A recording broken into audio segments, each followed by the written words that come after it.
حكاية جد مستر ايسي.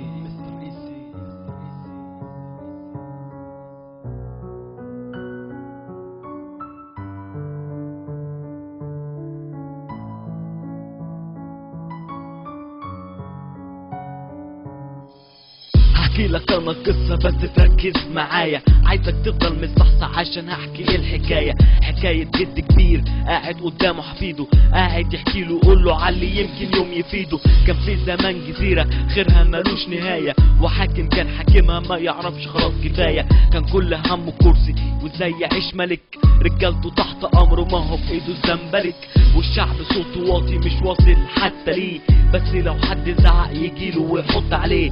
عاشوا 30 سنة راضيين كده بالمكتوب، ناس جت ناس راحت يا صبرك يا ايوب. وفي يوم وليلة يا ابني جه سنه قريب من سنك، صرخته تهز جبل يمكن كانوا اصغر منك. قالوا للخرب لا وللفساد كفاية، لازمنا وضع حل والكل ظالم نهاية.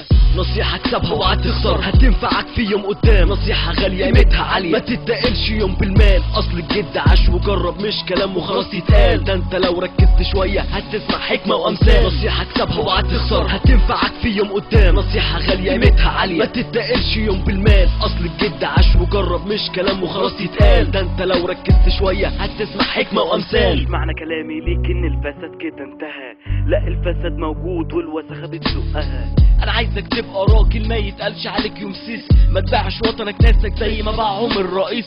الخوف ملوش مكان جوه قلبك يا ابني، وقت الشدة نلاقيك وفي لحظة ضعف انت هتسندني. لازم تقدر اوعى تقدر صاحب يوم معتمد عليك، الليلة عندك بكرة عنده وهيجي الدور عليك. وياك تيجي على واحدة علشان ربك كبير، كما تدين تدان وكلام الناس كتير. خليك احسن من غيرك اوعى في يوم تشيل من حد، علشان ما يجيش في لحظة تلقى بينه وبينك الف سد. امشي في حياتك جد وما تنساش في يوم ربنا هو لوحده اللي شايفك وانت بتعمل المعصية. وقعت مرة وقعت التانية، قادر ربك لوحده يحقق لك حلمك في ثانية.